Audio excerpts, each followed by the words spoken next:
Hello. Hello! We're officially live. Live. Oh my gosh, honey, it's our first official podcast. Can you believe it? Can't believe it. I can believe it. You're in Okay. charge of it, so yeah. So we've been talking about doing this for so long, and why am I not surprised that we're doing this during a national pandemic? Because everyone has told us that we thrive in chaos, and I'm starting to believe that it is true, right? I would agree. So we'll talk more about that topic later. But I just wanted to give a brief introduction to our audience about who we are, why we're doing this, and what this podcast is going to be about. It's been on our bucket list for a long time to have a podcast together. I would say more so me than it is you. And it's probably just because I always want to spend time with you. Oh, isn't that sweet? You're my soulmate and my partner in business, and also the father of our kiddos. And I just feel like we have so much to share with the world.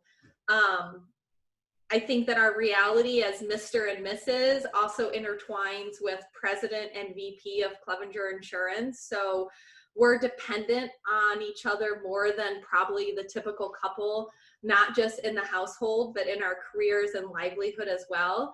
And it's so much to digest and to dissect. And I feel like we're not perfect by any means, but we've been doing it long enough where we have some insight that we might be able to share with other people to help them along the journey, whether they're trying to figure out, should we work together?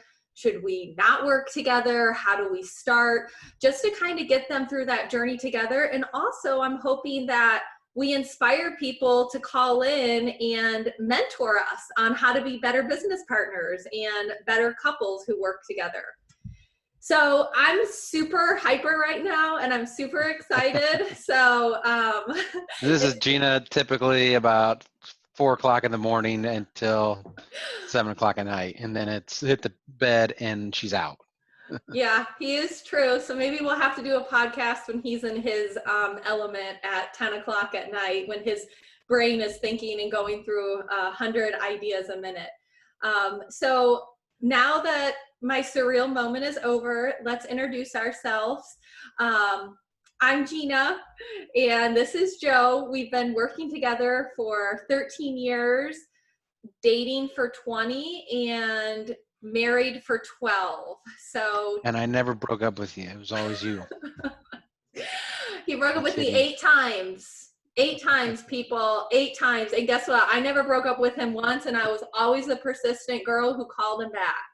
Actually, mom and dad, if you're listening, I never called them because that was a rule in my house. Don't call boys. You're not allowed to call She boys. may be fibbing on that one.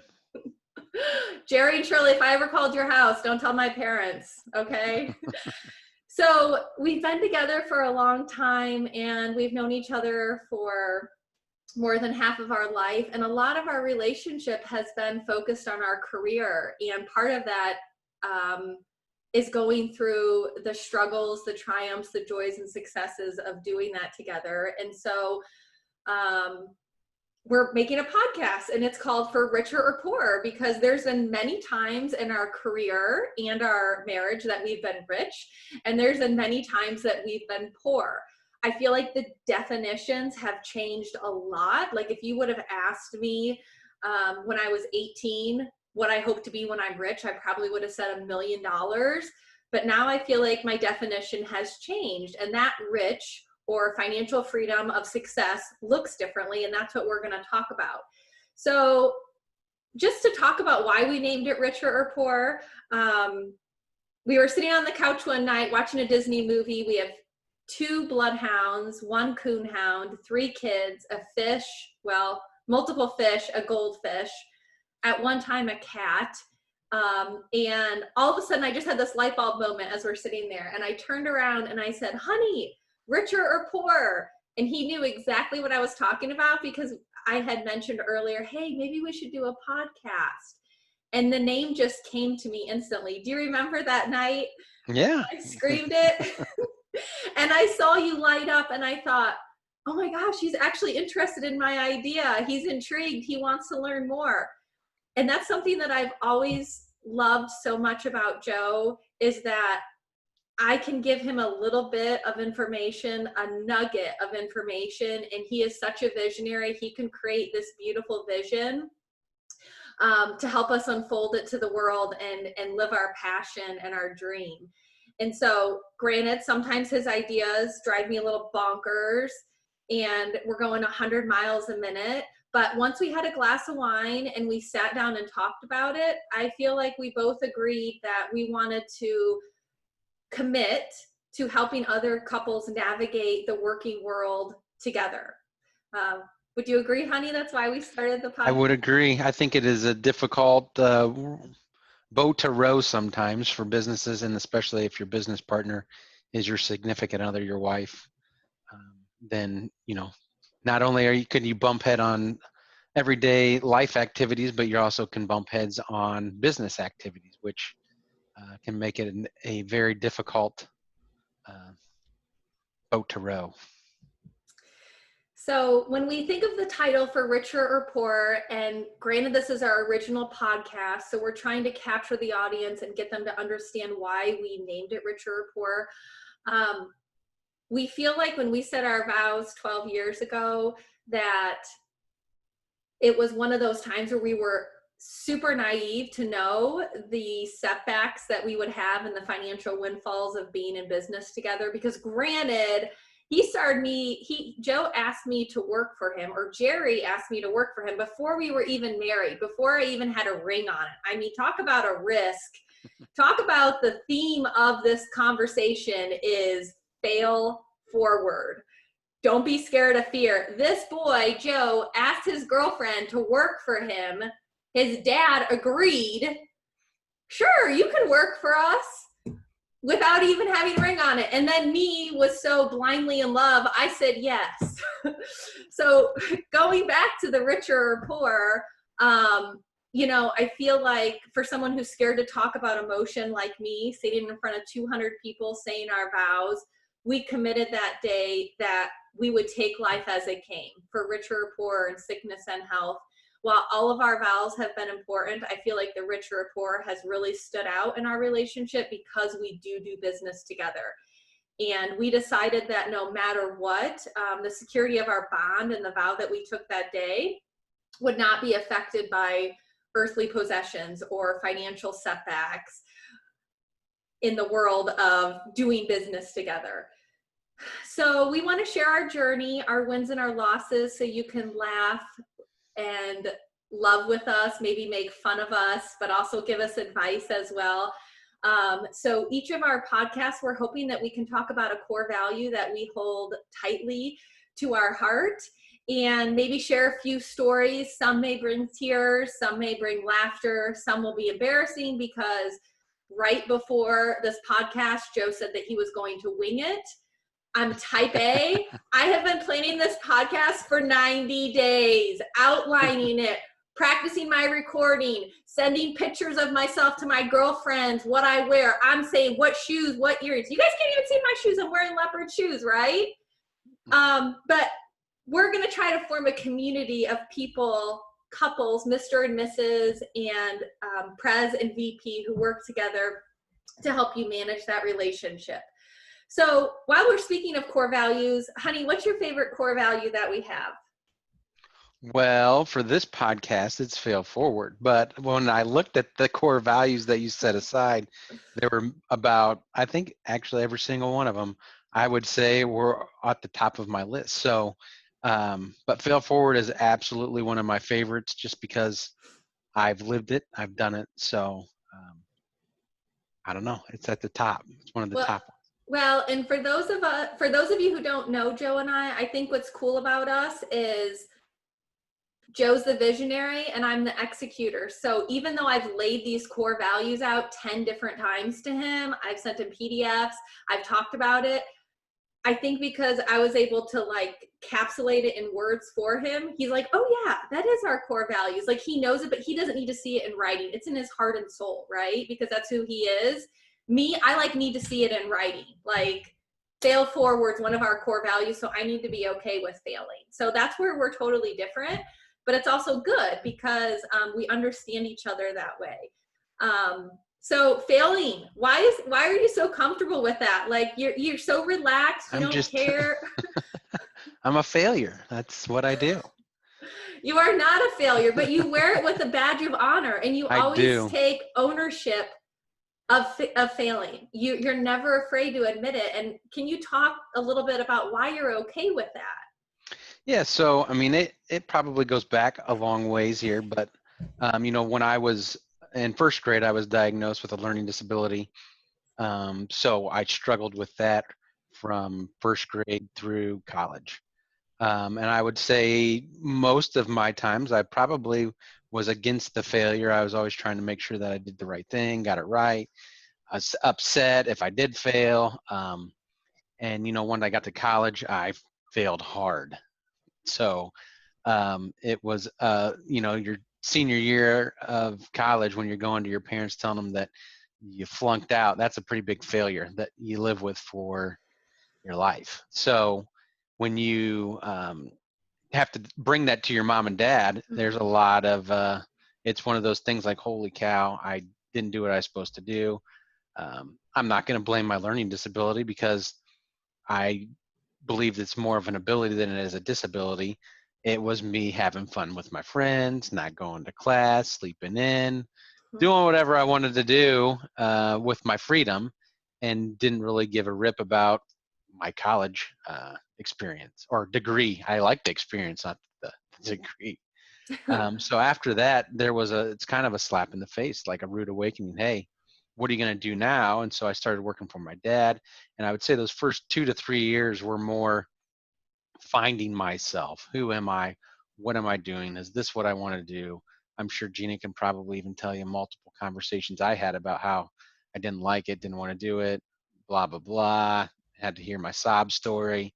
But eventually you get to the point where you say, you know what, this is what I'm going to do. I'm going to keep moving forward with it. And, you pick up the pieces and you move on. And I think probably during that time, I found the fail forward and a lot of our core values here. They kind of hit home with me, and I still try to practice those um, all the time. Like, don't be afraid to try it. And if it doesn't work, guess what? We pick up the pieces, we learn, and we move on. So um, that's probably where the failure came. You have a couple big failures, and I would say that's not the college one was a big one, but there's been other properties and other things that we've failed at. So that was kind of been one of my mottos. How about you? Why is fail forward a topic for you or one of our core values? Well, it wasn't until I met you, because I tried always to be Miss America, Miss Perfect. And before I tell you mine, I'm curious, do you remember the night that you told me you flunked out of school? Oh, I probably couldn't. And if I you couldn't don't, that's remember. okay. It's probably because you remembered my beautiful face and not That's what what you it were was. saying. That's what it was. So this is kind of was a critical moment in our relationship because it is when I had like a total, like, holy crap, this kid is determined. I remember we were at my house. We spent all night eating pasta, garlic bread with my mom and my dad. Like everything seemed fine. Like, and then it was time to leave. It was curfew and you were going to be late. And I was worried. You're like, oh no, my parents will be fine. My sister's late for curfew all the time. She So, is. She was. so you weren't even worried. It was like 11 o'clock and it was like time to go. And by the way, like I was raised in an Italian family and if Joe didn't eat the food that was served to him, like he was out. Like that was it. He was out. So anyhow, we walk outside to the car, it's pitch black and the stars are shining bright. And all of a sudden Joe's like, I got to tell you something. And you start getting emotional. And I literally thought at that point, like you had cheated on me or you were going to break up with me. I didn't know what was going on. And I was like, what? Just tell me. And you're like, I'm coming home. And I'm like, what? You're coming home? I was so excited. I was like, what? And you're like, no, I'm coming home because I flunked out of school. And I was like, what? And immediately, like my angry Italian side came out of me. And I was like, you need to go get help. You need to talk to a counselor. You need to write a letter. And you're like, no, Gina, no, I've been on probation. This is all me. I'm owning this. And I'm like, no, this isn't right. Like, they just can't kick you out. You love IU basketball. I mean, I was angry, but you were so at peace with it, and you turned If it only into, my love for IU basketball could have kept me there, then I would probably still be in college. and it was just one of those pivotal moments in our relationship where I just remember exactly how impressed I was with you for accepting it and owning it and turning it into a positive. And you're like, no, I'm going to be home and I'm going to work for my dad and I'm going to make this right. And I'm going to prove myself. Versus me, I wanted to place the blame on somebody else. Like, you know, the teachers didn't help you, or they didn't give you a shot, or, you know, I wanted you to be the victim, and you weren't going to allow that to happen. So I feel like that from that moment on, it was things like that that changed my attitude. That if you wouldn't have been in my life, things that I went through later on in life, I would have never been able to deal with, because I learned to accept failure through you. Well, I'm glad that I could help. So, one of the ways, you know, you had asked me earlier, sorry to go on a tangent, that how I've accepted failure is, you know, I would say I was born with a rare congenital heart disease called tetralogy Fallot, and bear with me because this is something I normally don't talk about. In the last couple of years, I'm trying to be more vulnerable and make it part of my identity, because I'm realizing that when I do that, I'm embracing my messy, chaotic life and my real person versus my perfect image that I want. And basically, because of my medical condition, I was limited a lot in school, and I feel like I wasn't the typical child because of some of the conversations I heard in doctors' offices and some of the conversations I had with my parents. But growing up, because I feel like I was a statistical anomaly, I had surgery when I was a baby, my parents didn't realize it, and I'm so glad they did. It's made me who I am, but they raised the bar really, really high for me. And I feel like they did that because they were scared that my life was going to be shortened because of my disease. And they wanted me to live to my potential as quickly as possible, because 30 years ago, 35 years ago, when I was born, you know, the death rate was extremely high for this condition. But since my dad, he was a Teamster, he will show you his card to this day, staunch Catholic Italian Teamster from Chicago. He had great insurance. And because of that, it stemmed to some of where I am right now, because he was able to get me the best surgeon of ever. And I'm beating the odds now and I'm thriving.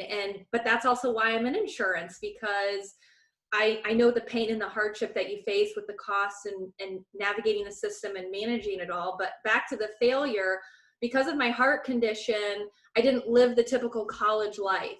And I was you were always in studying, would never go out and party, where I was partying the whole time. the girl that I feel like everybody loved to hate, whether they didn't want to admit it or not, because I worked 3 jobs. I always looked like I had my shit together. I had bought a house at a young age. I was, you know, trying to be an entrepreneur when I was young. And I feel like it was this image I was creating. But then what happened is my image kind of fell apart when we tried to have babies, and we had several miscarriages. And, you know, throughout that process, Joe was able to help me cope and to realize that it wasn't a failure of me and I wasn't the victim, and there were other doors that were going to be opened. I mean, when you have a miscarriage, it's terrible. It doesn't matter what stage you are, if it's 1 day or month 8. You know, when you have them back to back, and when you're a perfectionist and a type A and you feel like you could control every single part of your life and that happens, it will literally drive you crazy. And so Joe helped me work through that and accept failure, that it wasn't my failure, that it was really just a different stepping stone that we needed to take in life. And Different plan. God had a different yeah, plan. God had a different plan. And we ended up naming our babies, the ones that were further enough along that we heard a heartbeat, Henry and Rosemary. And, you know, there's been a lot of tears, but there's also been a lot of lessons to us. And I feel like because of that, we've been able to transition that failing forward and accepting failure to our team and to our business, because we're okay with failure. We don't believe it's failure. We believe it's a lesson. So I guess It's a my point stepping is, stone. It's a stepping stone to success. yes, it's a stepping stone. So I guess my point is, you know, for everyone out there, Joe, what are some things to, because you're the master of this, right? What are some practical tips that people can do to learn to fail forward and to be okay with failure? Yeah, I mean, I mentioned it a little earlier. In any situation, I'm a big reader, so I may talk about a book or person I listen to. And right now, one of my favorites is Jocko, and he's a Navy SEAL, and a lot of what, and not even only Jocko, but there's Tom Billion and a lot of these guys. And when you listen to them talk, and what I do as well is it's called I self-reflect. Okay, what caused this to go wrong? Where did I screw up? What could I have done differently? And when you self-reflect, it's instead of saying it was this or that, it was this person or that person or what she said or what he said. It's where did I do wrong? Was it my communication? Did I not communicate clearly in my message? Did I fail to explain what I was looking for um, in a certain situation? You're So not going to be the victim, is what you're correct, saying. Like, correct. you're going to own it. You own it. Hey, it's me, or it not their issue. It's my issue. What did I do? It's a self-reflection. So, self-reflect, see where I could have improved and done something differently to make it succeed. If it's a project I'm working on, then it's going back through that project and saying, okay, where along the way did I mess up here? Or who should I have been talking to along the way that I didn't talk to make this project successful? And those happen a lot because, like Gina said, I have 100 ideas, and I'll talk to a lot of different people throughout the country just on things. And that it's just kind of how I am. I want to pick everybody's brain and figure out what the next step is. Yeah. So, I mean, the first practical tip that you basically said is to constantly self-reflect, reassess. Don't be afraid to change your direction, see what works, what doesn't. And when it does work, run with it, right? Absolutely, absolutely. And if you're looking at it and you're like, this isn't working the way I thought it did, and you're self-reflecting, you're looking at the project, we need to make a change today. That means the change needs to happen today for the outcome to be successful.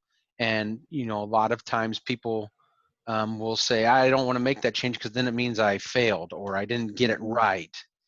Or maybe if I let it go a little longer, it'll turn out okay. Well, and then it doesn't. And then we go back and we're like, well, why did this not work out the way it should have? Well, you knew in week 2 of this new project that it needed to change its course. And instead of changing it, we decide, you decide or I decide I'm going to keep going down the same path. So, it's being able to change the course quickly and be fine with it and not hold that over your head. And if you do fail, and I do it all the time, Gina does it all the time, you can't dwell on it. It's not one of those things where you get the pout face and you say, man, I screwed this up, and you pout and you moan for week, 2 weeks, 3 weeks because it's not getting you any further along. And two things that stem from this practical tip is, the first thing is, you talk about Tom Bilia, and I don't think you said Tony Robbins, but I listened to him. All these mentors, that is something too that you've been able to do that has taught me, and I believe like our team and our business, is to be a sponge for those around us. Form a group of mentors, and I've heard you say it several times. We want to be around people who are smarter better, nicer, kinder, richer than us, Yep. because And they're even, gonna help us be yep. better. Yep. And even when we hire people, I always say I hire people better than me. I'm awful at customer service work. I am the worst. Yeah. Gina would agree. I would guarantee our whole team would agree that Joe, don't let him touch anything that revolves around whatever, because if I do, it's probably going to get screwed up. So I pass that stuff off to our team because I know they're very good with it. They're very process oriented. I am not process oriented. That's not how my brain works. So I need to hire people that are, because I know I'm not. Mm-hmm. If I hired people like Joe Clevenger, we would be in a lot of trouble because we wouldn't get much done. I don't have the processes to do that. So the third thing that stems from this is, and again, these are all like moments I can remember in Joe and I's relationships and a business that I think that we've had that then he has transposed into our workplace, is he says to our kids, I've heard it say to team members, I've heard him say it to his parents, what is the worst that can happen? So let's say you're thinking about starting a blog, or you're thinking about leaving your job and starting a business, or you want to go train for a marathon and monetize that by getting sponsors. Or maybe you're in business and you want to do a new project for your boss and you're scared.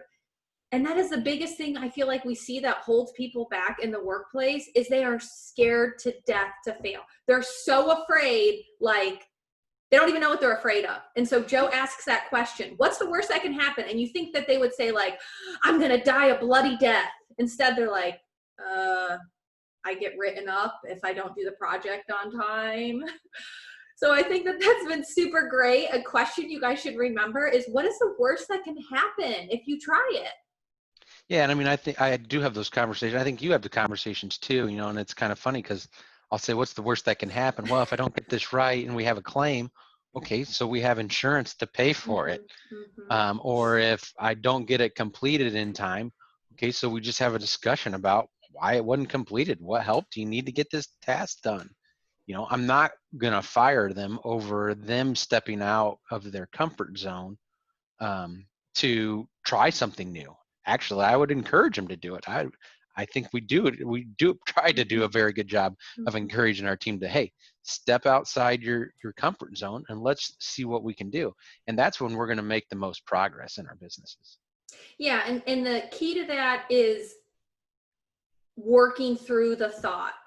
When we talk about failing and we talk about starting a business or working together, or somebody working part-time with their spouse, it's the thought gets shut down right away because there's fear, there's uncontrollable, there's anxiety. Instead, push yourself to think through what's the worst that could happen.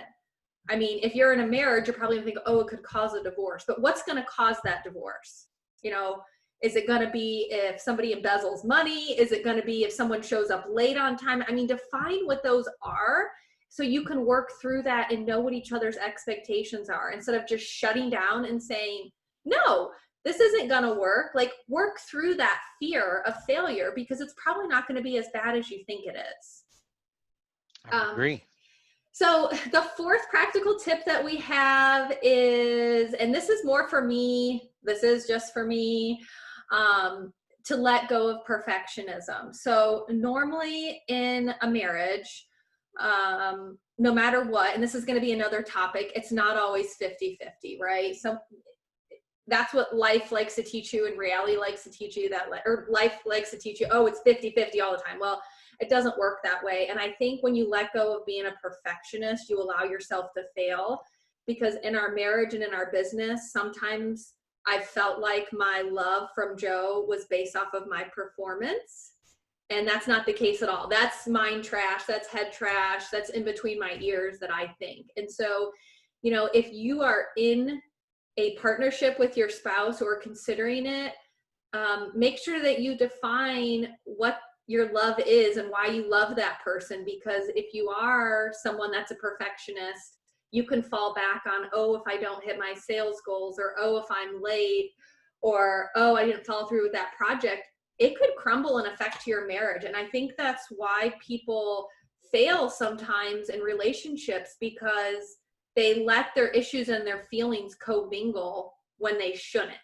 So maybe they lost an account, or maybe they made a bad investment, and they let that fester and they bring it into the marriage when really it was a business transaction, and it should have nothing to do with the person's soul and who you truly love. So what I'm trying to say is to fail forward and to learn how to fail, let go of perfectionism, and know that love should not be based on your performance with your spouse in a Yeah. marriage. And I'll say Gina is a perfectionist, but she's gotten a lot better because she's been married to me. And she That's has true. to, because I'm the guy that'll be like, hey, we're going to roll with this thing and let's get moving. And I have like, if it's a 100-piece puzzle, I'm rolling in with like 20 pieces trying to figure out how to make it work, going, oh, I'll find the other 80 pieces along the way, where, you know, Gina's going to be like, well, I want all 100 pieces here in front of me before we start tackling this. Now I've learned, even myself, is maybe I need to come to the table with like 50 or 60 pieces, and maybe she'll let me Yeah. roll with it then. So, you know, the perfectionist side, I understand it, because they want it to be done correctly the first time and be perfect. And I'm going to give you the reality. It's not going to be perfect even when we think that. But I'm on the other spectrum of it, where it's like, let's just get it rolling and we'll just kind of build the pieces in along the way. So I think it's a good part of the reason why we work so well together is because we've learned to work in that relationship. So I know I need to come to the table with like 50 to 60 pieces to get her to say, okay, let's try to get this thing to work. And we'll find the other 40 pieces along the way. So it is the way our relationship worked in business and in life.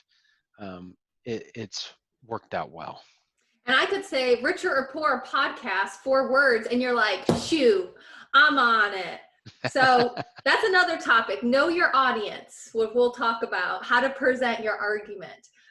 So, you know, that basically wraps up our first podcast. We wanted to do an introduction, a shorter topic.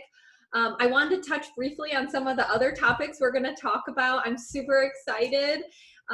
Some of the goals that we have are, again, to introduce our core values, have topics that are related to those core values, and hopefully we can get a big enough audience where we can have some of our mentors up in our podcast. Shout out to Judah and Chelsea Smith.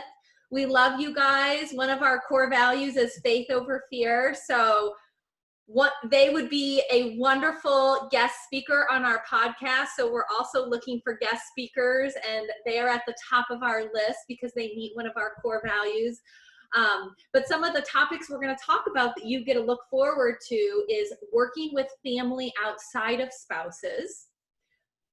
Both of our parents own businesses. Both of us work in a family business, but not all the siblings work in the family business. So talking about that, balancing that relationship, showing honor to the legacy that the family had brought into the business is important. Another great topic we're going to talk about is let the haters hate. I can't wait for that one. And that's where I've learned to strip myself of what people think of me and let the haters hate. We got a lot of lessons to teach about that. Of course, because the topic's on richer or poor, we got to talk about money. So rolling in the dough, what it means, how to spread the love, but also eating ramen for weeks. What it's like to embrace the suck and be poor as dirt and keep going and not let it affect your relationship. 2 others, just to pique your interest, is know when to shut up and know when to speak up. So with that said, I'm going to shut up because I've been talking a lot, but we did it, honey. We did our first podcast. Okay, one's in the books. I'm so excited. Hopefully we don't fail after one. We can get to number 2. But if we do fail after one, we'll figure out another thing. We're going to keep failing forward. This was recorded, so I'm praying to God it goes in the right folder, it can be uploaded in the right spot, and we can be live and ready to go. But I'm so excited we did it, and I can't wait to hear what everyone thinks. And stay tuned for our next episode of Richer or Poor, and we hope y'all have a great night. See ya. Ciao.